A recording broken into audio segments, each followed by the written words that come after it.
Good evening, folks, and welcome to episode 242 of the Six and the Six podcast. As always, I'm your host, Andrew Forbes, here with my co-host, Peter Barricchini. And Peter, free agent frenzy kicked off today. Happy Canada Day to all those north of the border.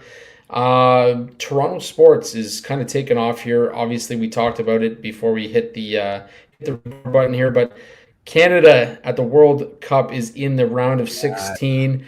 Kawhi is back with the Toronto Raptors. Bo Bichette makes his return to Toronto in a teary-eyed reunion with the Blue Jays. And, of course, free agent frenzy was a hell of a day for John Chayka and the Toronto Maple Leafs. But before we get into all of that, how you doing this Canada Day, my friend? Doing great. Yeah, like you said, nothing beats Canada Day like a massive dose of free agent frenzy. And like you mentioned, too, like the Kawhi Leonard trade happening yesterday, which is absolutely insane. Glad the Claw is back. If he can get back to what he was in 2019, probably not because he is up there in age, but man, coming back with that familiarity, knowing that he would probably end it off somewhere else, coming back to Toronto just means a whole lot right now.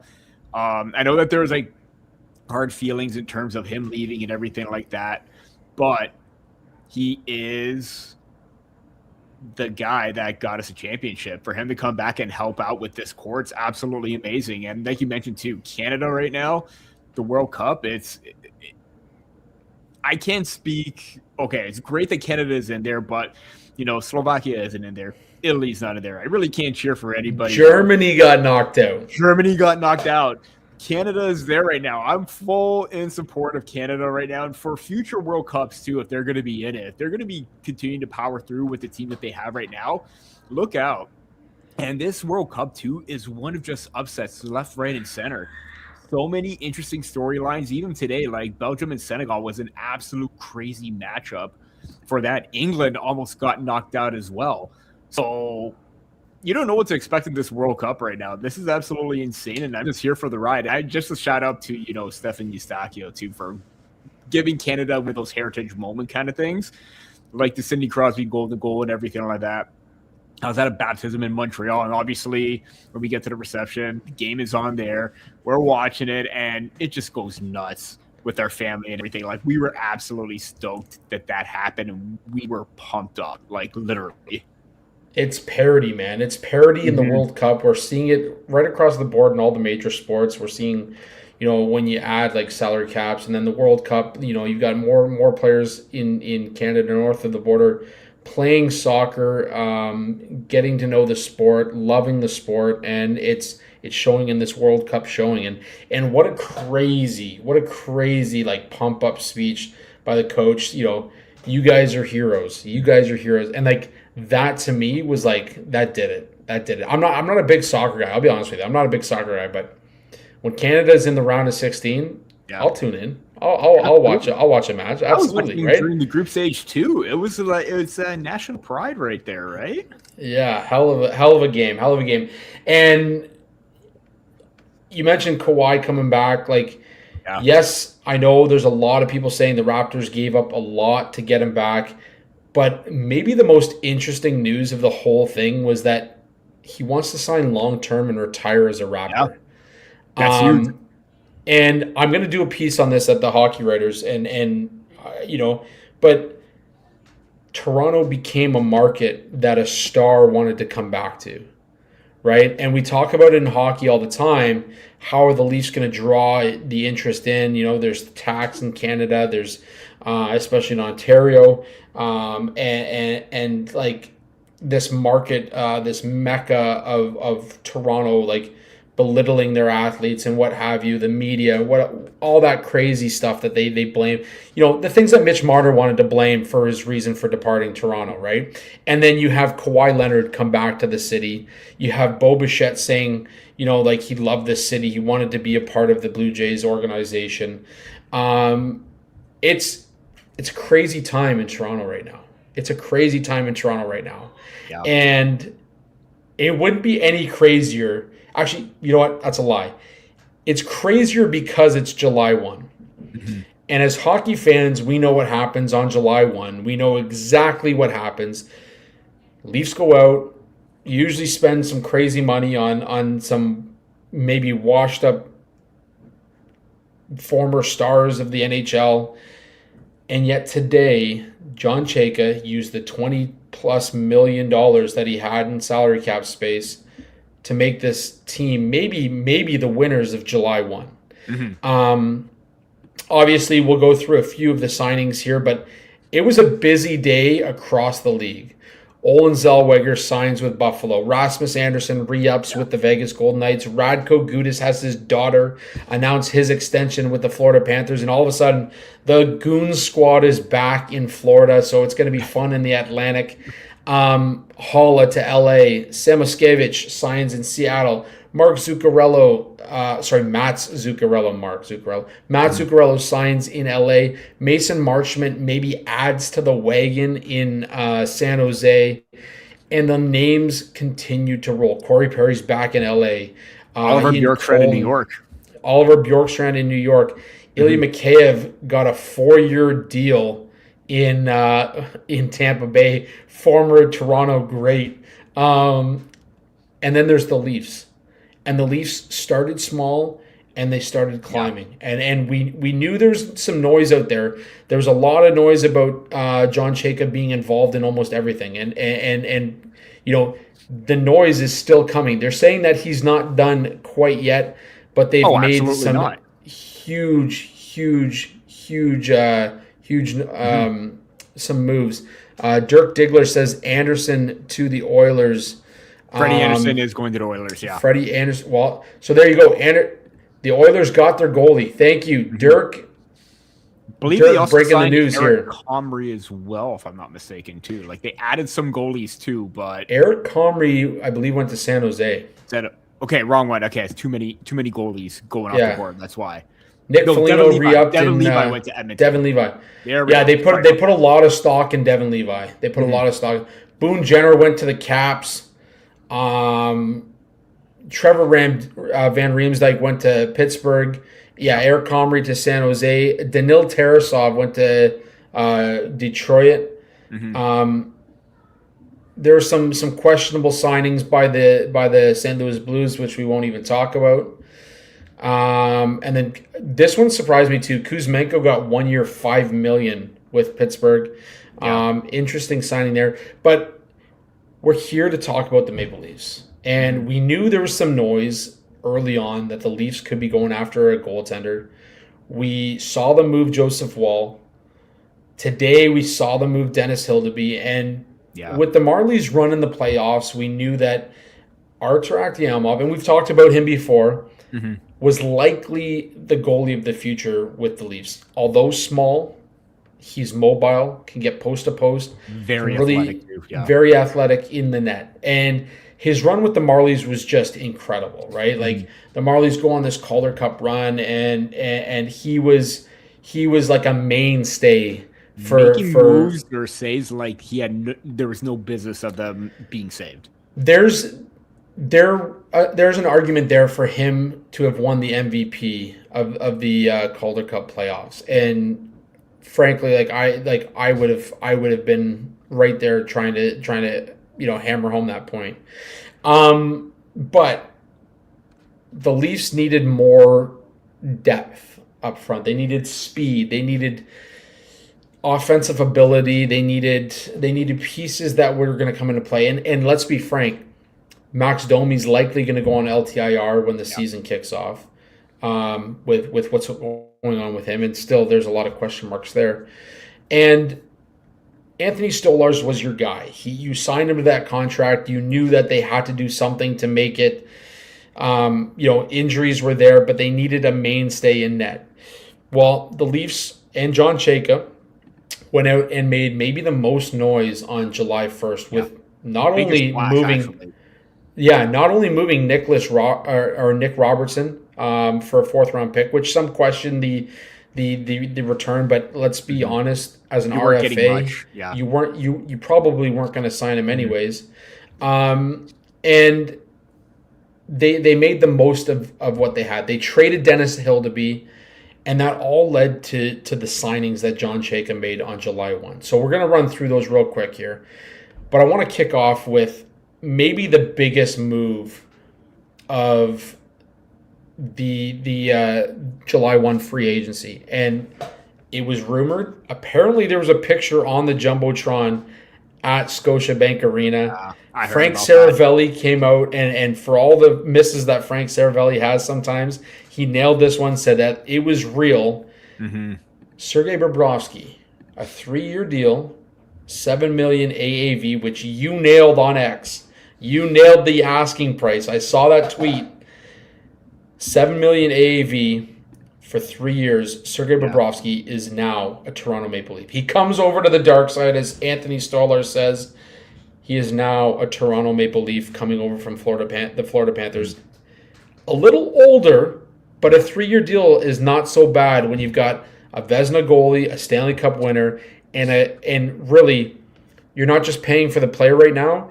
You're paying for the to be that guidance for a young Artur Akhtiamov, who once looked up to Sergei Bobrovsky as the greatest goalie he has ever seen. Mm-hmm. So what is your take on that? What is your take on that signing?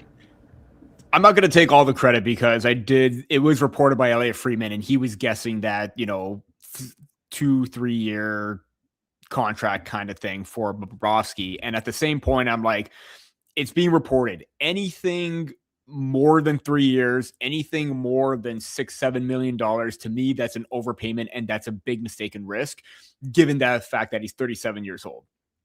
I mean, this is why teams are very hesitant of giving goalies big contracts, especially when they're older too. And Bobrovsky had a down year. Let's not kid ourselves. He had a .877 save percentage. I believe he had a .307 goals against average.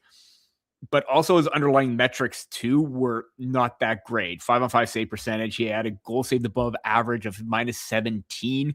And Florida had a down year themselves. Injuries throughout the lineup. Bobrovsky wasn't himself. So to me, I was a little bit hesitant when they said Bobrovsky's here. I want to see what the term and the dollar value was. I can live with 3 years. I can live with $6-7 million because the cap is going up. And not only that, too, you're also paying for the pedigree that he has. Back-to-back Stanley Cup champions. He has that tandem and familiarity with Anthony Stolarz, where they won that first of 2 back-to-back in that first season before Stolarz made the jump to Toronto. I think that this is a really good bet on Chayka right now. And not only that, too, when you signed him, that easily made one of Stolarz or Hill to be expendable. There's no doubt about that. I think that, yes, there's still a lot of risk right now, but if you can limit the load of Bobrovsky, you can limit the load of Stolarz, if they could split the starts, even Steven, maybe give Bobrovsky a little bit more. What you want is for him to be ready if and when you make the playoffs. First round, second round. You want him to be fresh going on a deep run, because we've seen regular season Bobrovsky hit or miss at times. Playoff Bobrovsky is where it matters. And to me, you're making a big statement that you're literally trying to turn this team around to get back to that point as quick as possible.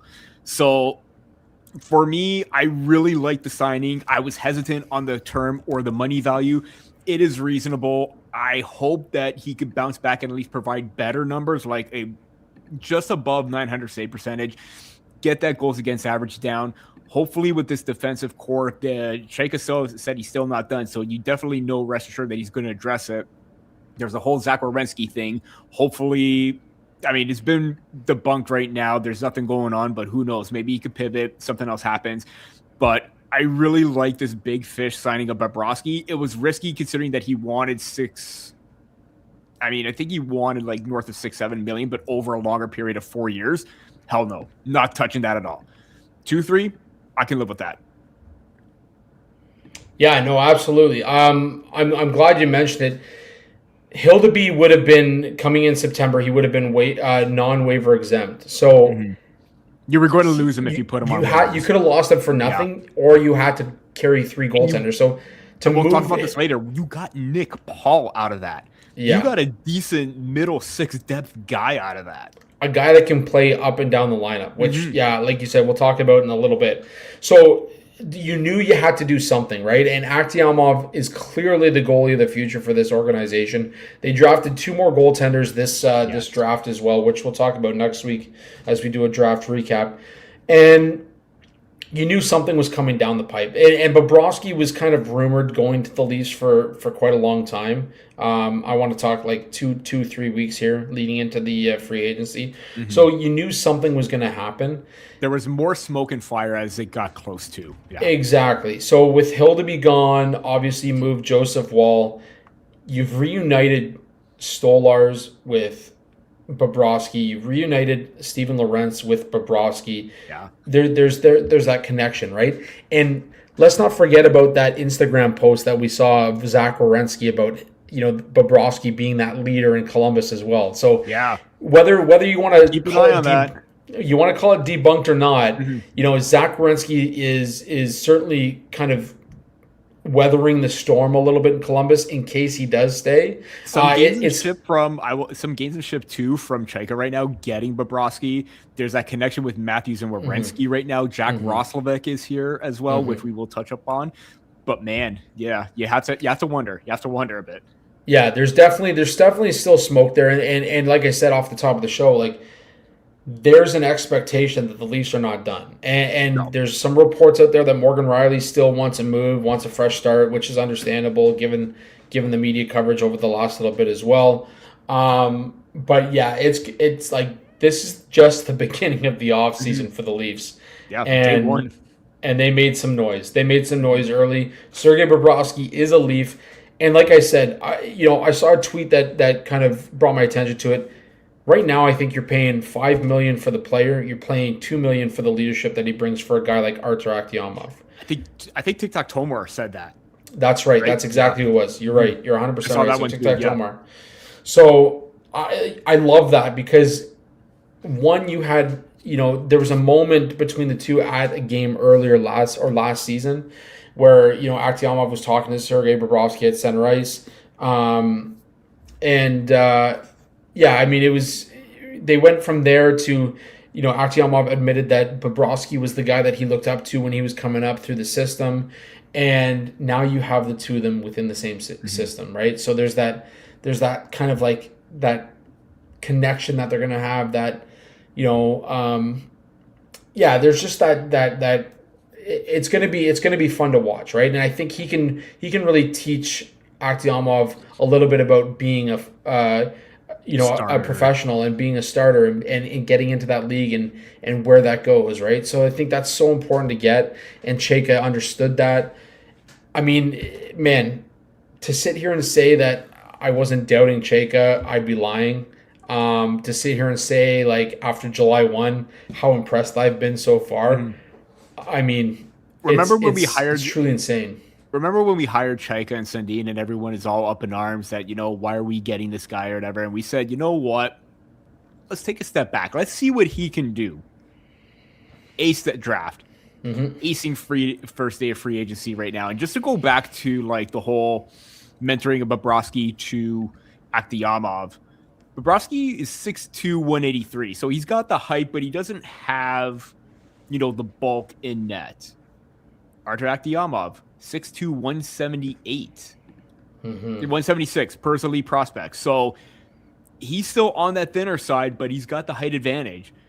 You would think that with Bobrovsky and his success, he can give him a little bit of tips of the trade right there for a bit of a slimmer build goaltender to succeed in net.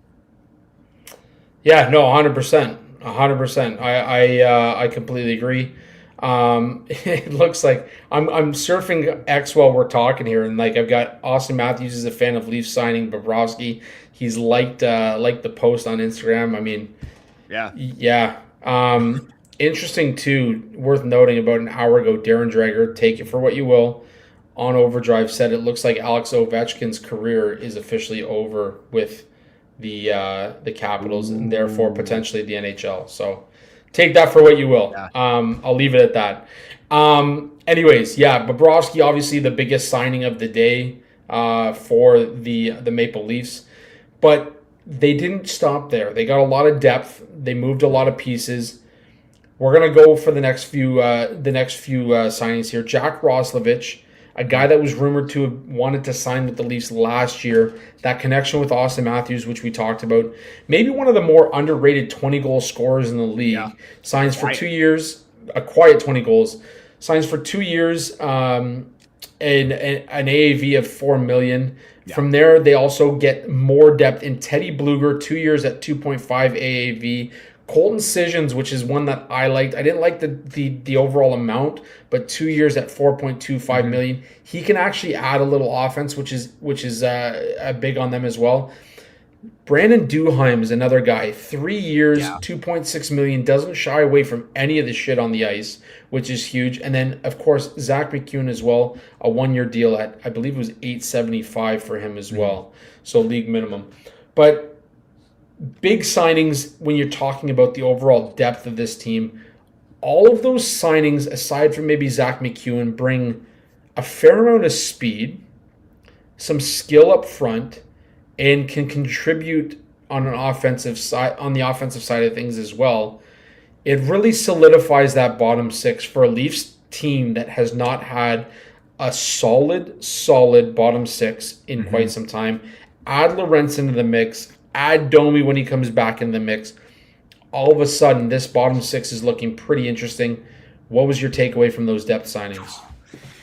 I'm going to 100% agree on you with the Colton Sissons one. I really liked the contract, and I saw it 2 years. But then when we saw the AAV, I just went, ooh, that's a bit steep for a fourth-line center winger kind of player. But he does have a lot of attributes. He could win draws.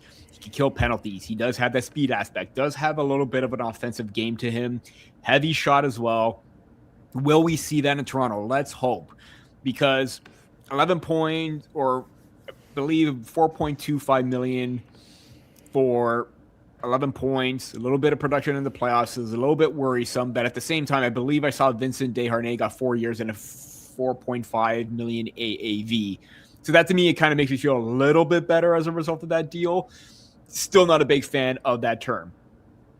Teddy Bluger, I think it's a good, fantastic one because he's, again, another defensive presence, energy player.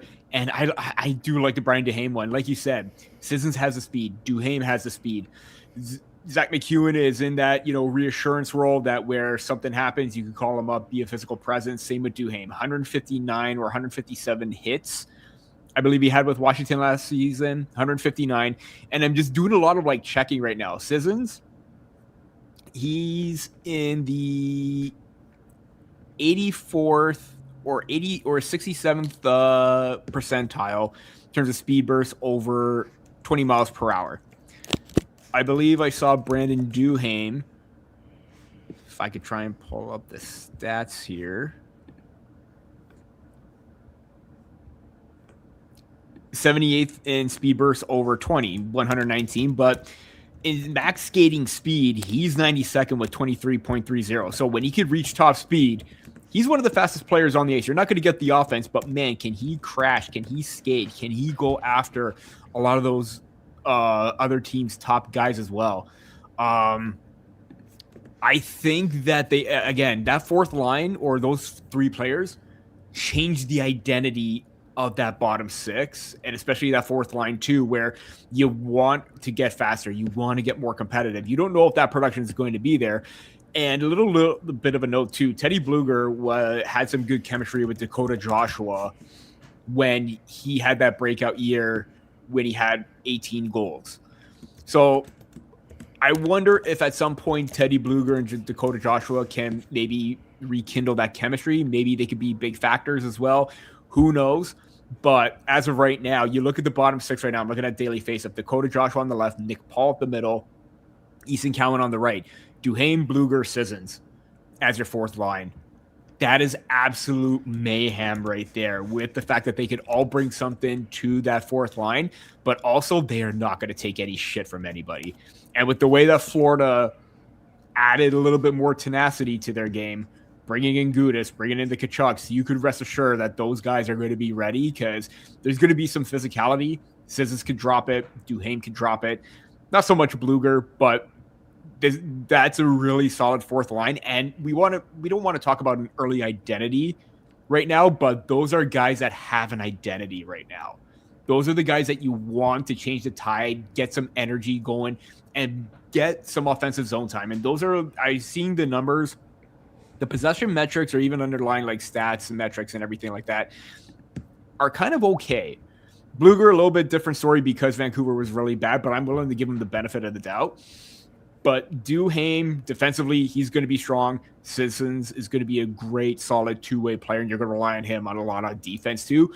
You could hope for a little bit of offense, but man, I love that. And one thing too about a lot of these contracts too, everyone was forking over money.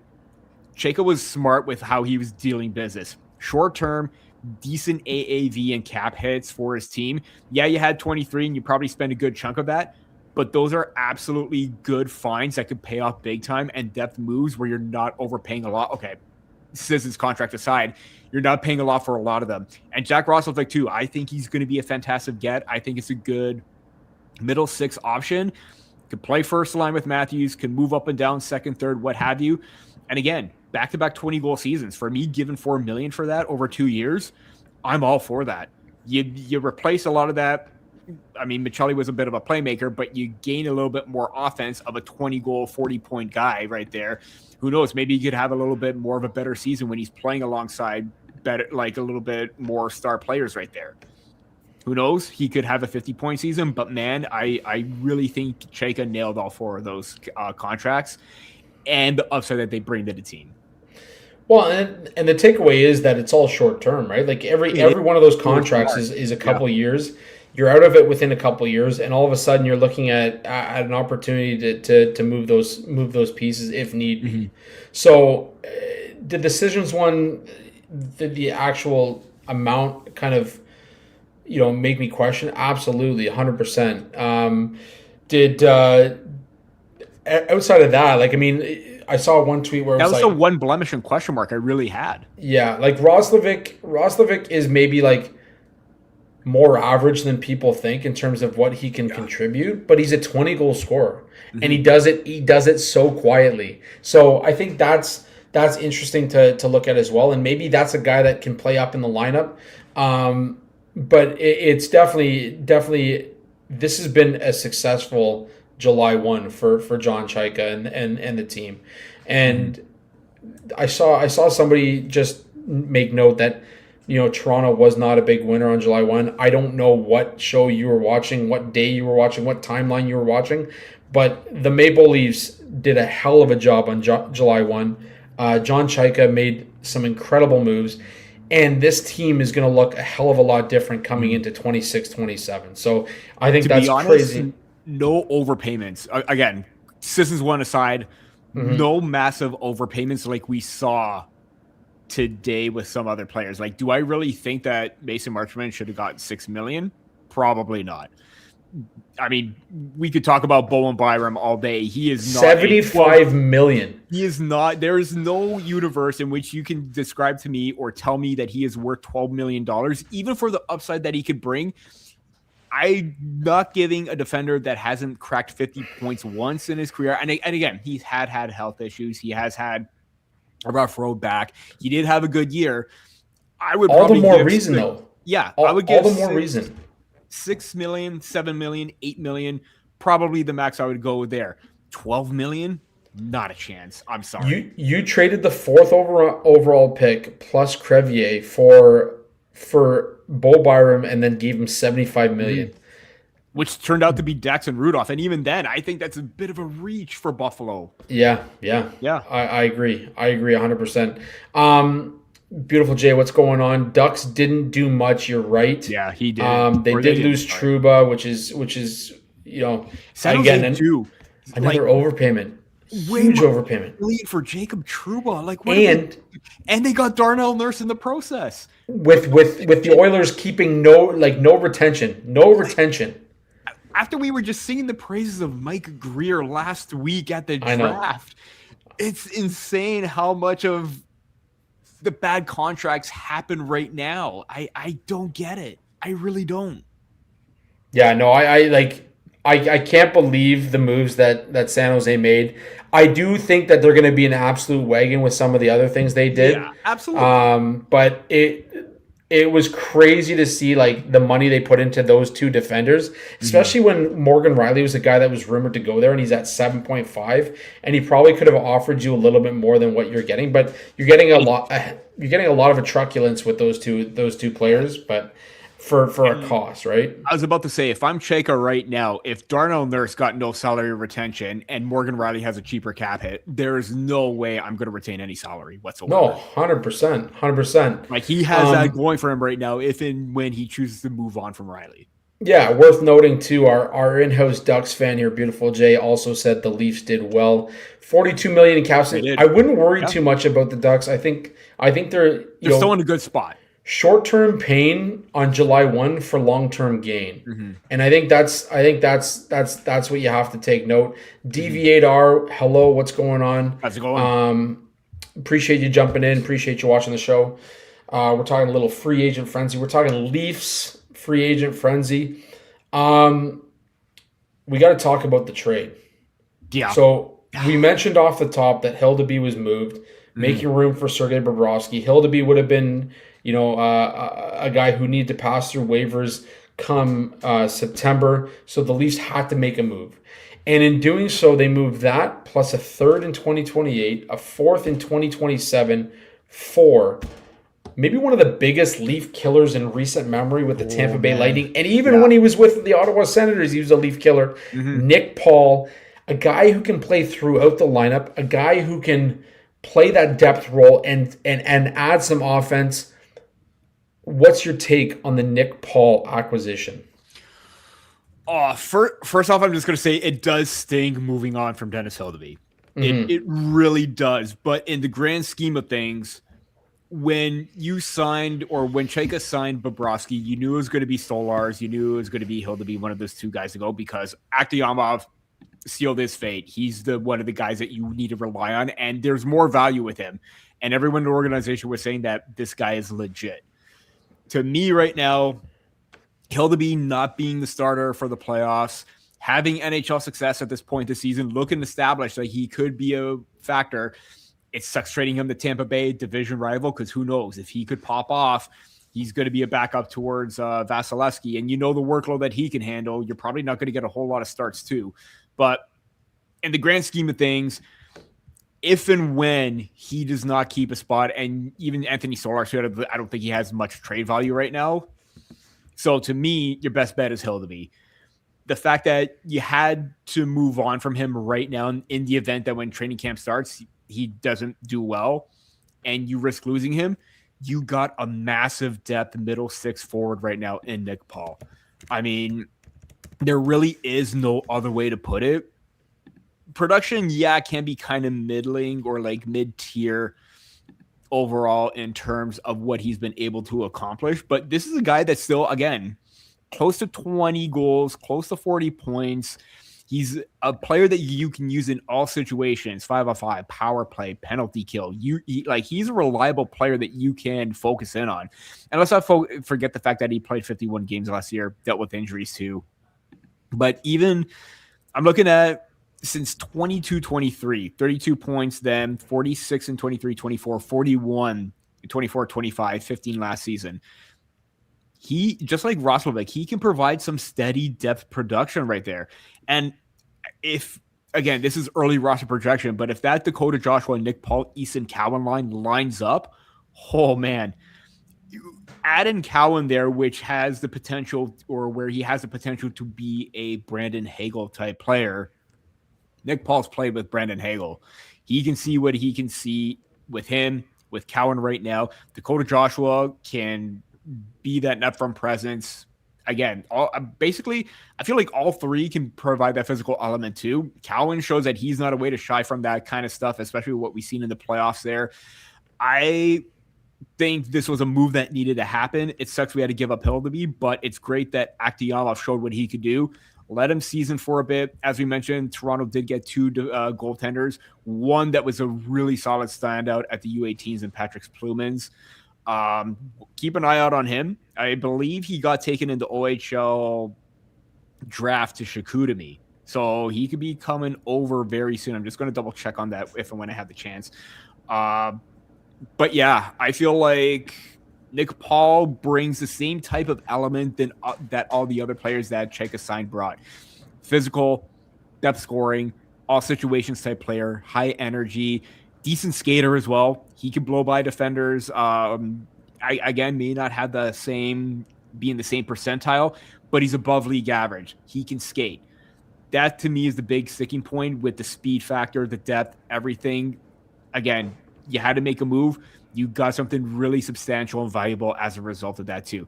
And I can't remember what his contract situation is like, but if he does have a little bit of term remaining, like let's say maybe another year or two, that's a fantastic get. I don't think you can look at that. You have 3 more years. You have this one coming up, 27, 28, 28, 29. So you have 3 more years of Nick Paul for Dennis Hildeby. I think that's a fantastic trade-off. No, absolutely. A few comments here, guys. Love that you're getting involved here. Thank you. Yeah.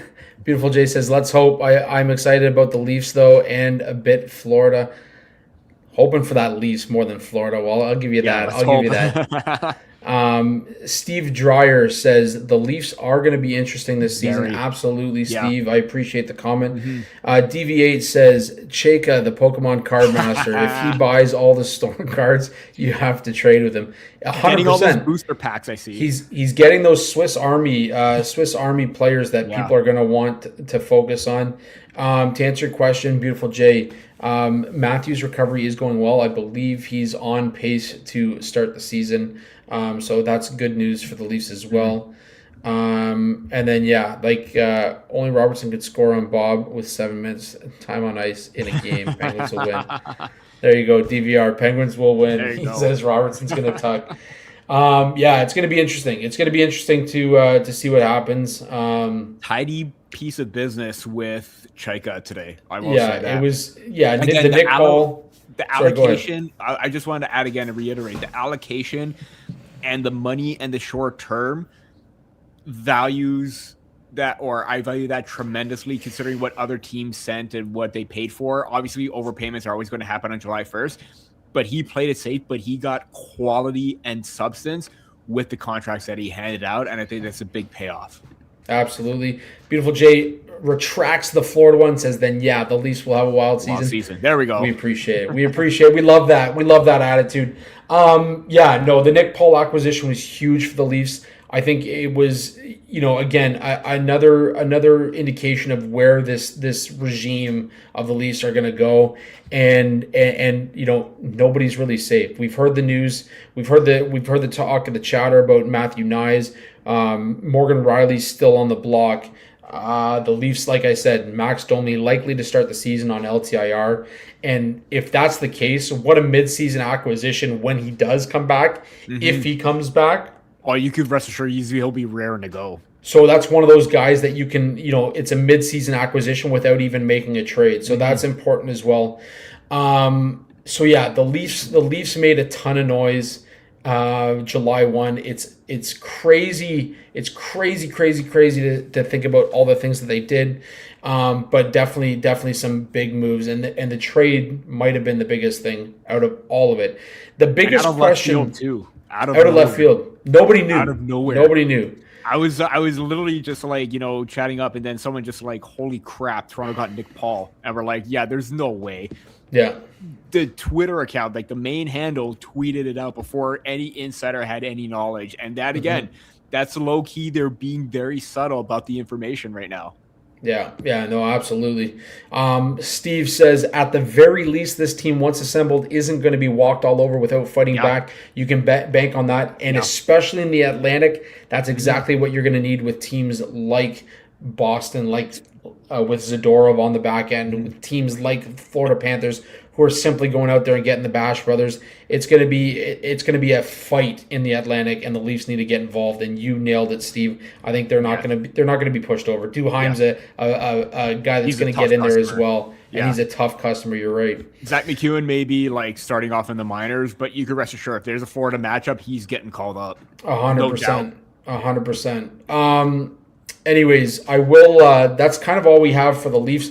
Although there is one big question in Leafs land now, and it might be the biggest question of the offseason, and that's going to be who wears number 72 now for the Toronto Maple Leafs. Ooh, Gavin yeah. McKenna obviously noted that he'd wear 72, but now you've brought in Sergei Bobrovsky, who's worn 72, I believe, his entire career. So that might be the biggest question of the offseason. If you got an idea, drop a note in here, and we'll see how it goes. But I feel like it may be one of those situations where Bob may be like, okay, I'll be nice, but you got to do something a little bit for me, and I'll give you my number, kind of thing. Yeah. Don't know if that's a possibility. DV 27's retired.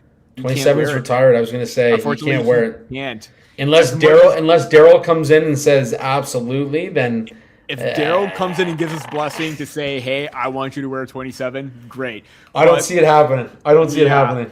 It's tough. I mean, he can't even wear 9 because that's even retired too. Yeah.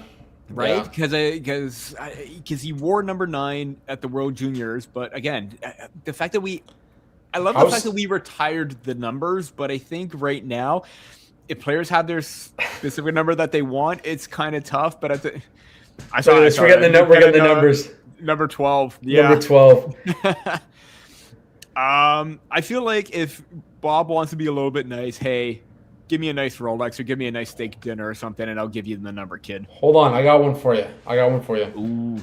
What if Bob gets 72, and McKenna comes out with wearing number 67? Ooh. What kind of omen would that send? Oh. Would you be okay? Would you be okay if Gavin McKenna came out wearing number 67 to kick off his rookie season? See, I'm still trying to get over Matthew Knies wearing 67 during the Olympics. I might puke. I'm not gonna lie. I might puke just out of pure nerves. Yes, Gary, you're right. Patches did wear 67 too. That has been his number throughout his career. It just happened to line up with the Leafs. But like we're talking like we're not talking Patches. We're talking like what's expected to be a generational player coming out wearing 67 for an organization who hasn't won since 1967. I would like to think that Bob has a nice change of heart and just be like, you know what? I will happily hand it over without any incentive. No Rolex, no steak dinner, no nothing fancy. No, not even a bottle of wine or whatever. But goalies still a little bit underage to buy booze, but goalies are superstitious, bro. They are very superstitious. That's the thing. Cup year, I love it. DVA going cup year right off the hop. Oh man, that's what we're here for. This is what we're here for. This is the kind of noise we like to make. Love the optimism. But yeah, that 72 debate. I don't know. I'm going to put it out there. I'm going to put it out there to the Twitter sphere. I know it's already out there by some, but we got to get some votes in here and see what's going on. It's worth noting John Chayka did say that regarding Sergei Bobrovsky, the resume speaks for itself, possibly ends up being the best in that position of all time. And to be able to secure a player like that for this team that's looking to break through, it was the right player at the right time. Yeah. So there you go. Some of the other signings here we'll get to in just a sec. Before we do, just a quick word from our sponsors over at DraftKings Sportsbook. Of course, it's the offseason. It's July 1st, and you can bet on how players are going to do with their future clubs now on DraftKings Sportsbook. The DraftKings Sportsbook app is now available in all 50 states and includes all markets. Sweat every shift all in one place on one app. That's on DraftKings Sportsbook.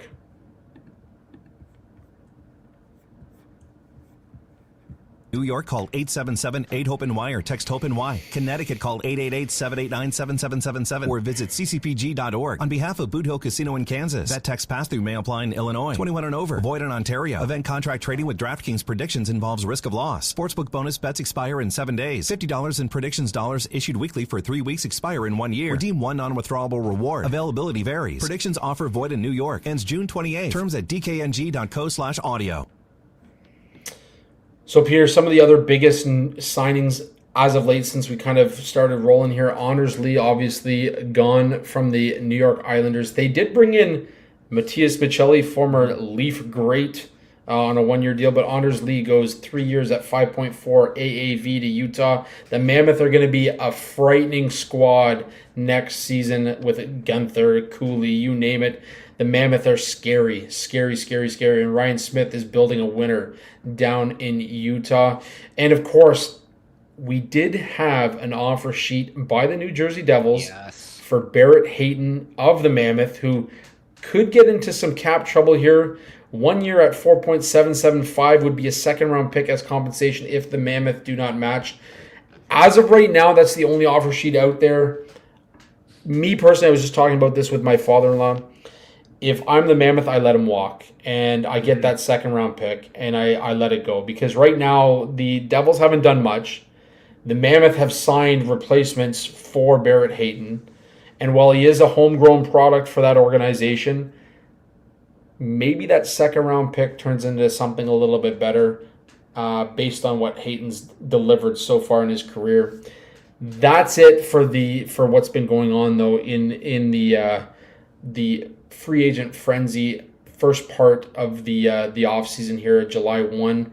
Again, I truly sit here today and believe, and not just as a Leaf fan, but as a hockey fan, that the Leafs made some incredible noise, some incredible changes. Yeah. They've added speed. Sorry? Impactful ones too. Exactly. And they've added speed. They've added that tenacity on the back end. They've added guys that want to be there. Colton Sissons has already come out on Leafs Morning Take and said he's pumped to be in Toronto, and it's gonna be a fun time. It's gonna be a fun time for the Leafs as we continue to head towards the 26-27 season. Just want to add one more thing too on the Instagram. Darren Radish and Nick Paul posted a picture of Darren Radish, and both of them seem to be very close in Tampa Bay. Mm-hmm. There you go. I love it. Gary says they are closer to the Cup this year than they were last year. It's not a stretch. No, I agree, Gary. Yeah. I 100% agree. He also goes on to say, I would argue that this team is completely different from when they made that semifinal push. Yeah. Depth-wise, especially that bottom six, completely different makeup and overhaul. Yeah, no, absolutely. He says Florida is building a team that's probably the slowest team.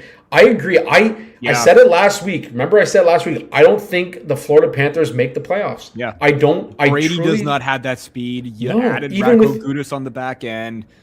They added Jacob Markstrom in net, but I'm not convinced. I'm not convinced with this organization.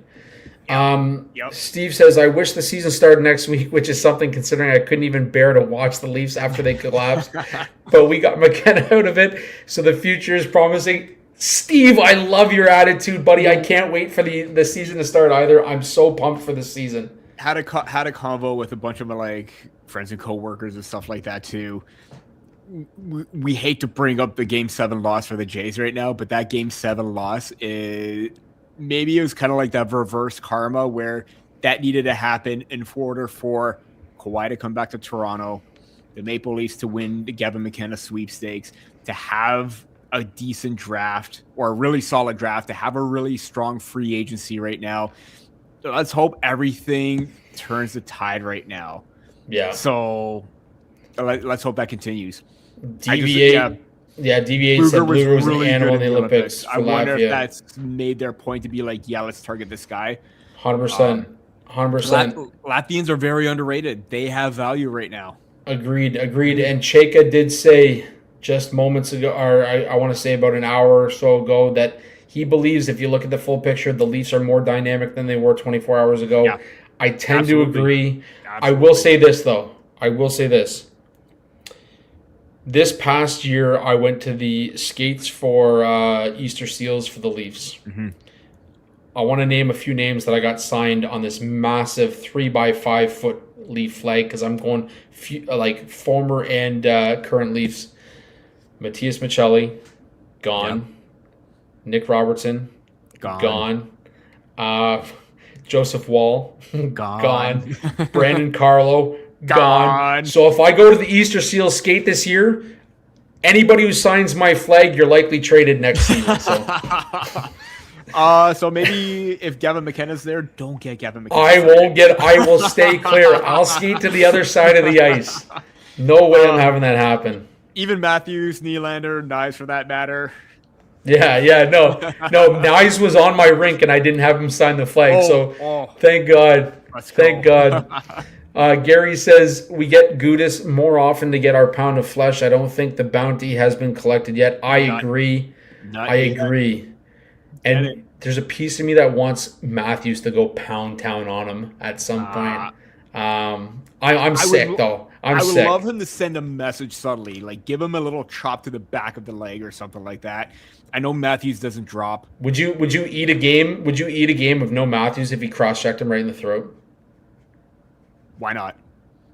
You took me out for 3 months while you got to continue to play, and even so, and don't forget, a lot of Pittsburgh Penguins players on that team right now haven't forgot what he also did to Crosby during the Olympics too. So to me, I don't condone retaliation, violence, whatever. But you know what? If it means getting a suspension and eating it for 1 game when you took me out for months, I'd say I would definitely consider that. Yeah, no, absolutely. Call the Marshall Rifai in. Yeah, I love it. I got a few I'm of his hoping rookie he can cards. take a big step this year, man. I love Marshall. Me too. Anyways, like I said, I'm going to do a quick piece at the Hockey Writers soon about, Stars coming back to Toronto and that all this BS that Marner sold us on. Actually, that was the other thing. Did you see Vegas tweet out happy Marner Day? And I wrote back and I was like, and how'd that work out for you? Just sick. Yep. I'm sick. I'm just a sick human being. Anyways, it's gonna broke his hand last fall punching helmet. Ooh, that's Marshall Rifai. Yeah. Ooh, that's not a fun way to go. Anyways, like I said, I'm gonna write a piece for the Hockey Writers about Stars coming back to Toronto, not selling you on this BS that Mitch Marner pushed in his narrative, and Kawhi coming back to Toronto and how that's affected the overall organization of the Toronto Raptors and how it can change the way that players and people look at the Toronto Maple Leafs as well. Outside of that, Peter, that's all we got for Free Agent Frenzy. The Leafs did an incredible job. I say they won July 1. I say they won it. I say they won Free Agent Frenzy so far. I'm not going to name them the top winner, but I would say they are one of the winners. Top 3. I would say top 3. Yes. I would say top 3. I would have that too. Yeah. Yeah. Yeah, no, I agree, Gary. I don't think Domi's anywhere close to coming back either. And especially Roslovic too. Yeah, no, absolutely. He needed a little bit more offense. I know we complain about Domi not shooting the puck more. Roslovic can definitely shoot the puck. 100%. So there's that. 100%. Anyways, guys, as always, we're going to close it out with our good friend Alex Hobson and his hit 25. But as we do, make sure you check out the show description below. Use code THPN at DraftKings for special offers, as well as BioSteel and SeatGeek for $20 off SeatGeek, your first purchase there, and 20% off BioSteel right now. You can get 70% off site-wide on BioSteel. Make sure you check out the show description below. Use our code or link, and you'll get some great discounted prices. Until next week, that's all we have for Sticks in the Six, episode 242, and Free Agent Frenzy. For Peter and myself, go Leafs go.